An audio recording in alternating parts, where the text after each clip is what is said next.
सो पुरोहित जी से कहा भैया जय श्री राम, लेकिन पुरोहित बड़ा घमंडी अभिमानी, पुरोहित ने तो राम राम भी नहीं किया। तो पंडित जी ने सोचा इसको बनारस का, इसको काशी का परिचय दिया जाए, तब इसके कुछ पल्ले पड़ेंगे। सो पंडित जी ने कहा पुरोहित जी से कि हम काशी से आए हैं, काशी से, हम काशी से आए हैं। सो पुरोहित कहने लगा तुम कलकत्ता से चले आओ, हमें तुमसे क्या मतलब। तो पंडित जी को बड़ा बुरा लगा। पंडित जी ने कहा अरे भैया तुम भी ब्राह्मण हम भी ब्राह्मण, और जात को ना जाने तो फिर जाने कौन जात को है? जात की जात नहीं जानेगा, ब्राह्मण अगर ब्राह्मण को नहीं मानेगा तो भैया किसको मानेगा है? तुम भी ब्राह्मण हम भी ब्राह्मण, अगर तुम हमारी नहीं सुनोगे।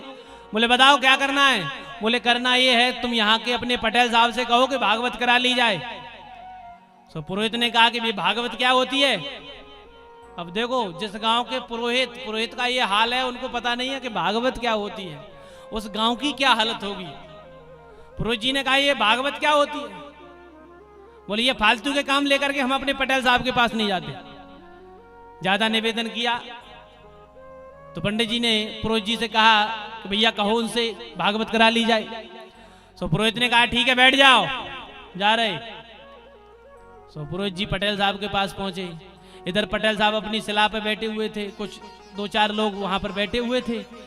सो पुरोहित जी को देख करके पटेल साहब ने कहा आओ पंडित जी आओ। पुरोहित जी कैसे आना हुआ। पुरोहित जी ने कहा महाराज ये कोई पंडित जी आए बनारस से। बोले अच्छा। बोले हाँ। बोले क्या कह रहे हैं। बोले कह रहे हैं ऐसे ही कुछ भागवत करा ली जाए। सो पटेल साहब कहने लगा अरे पुरोहित जी तुम भी किसी की बातों में आ जाते हो, भगाओ उनको यहाँ से।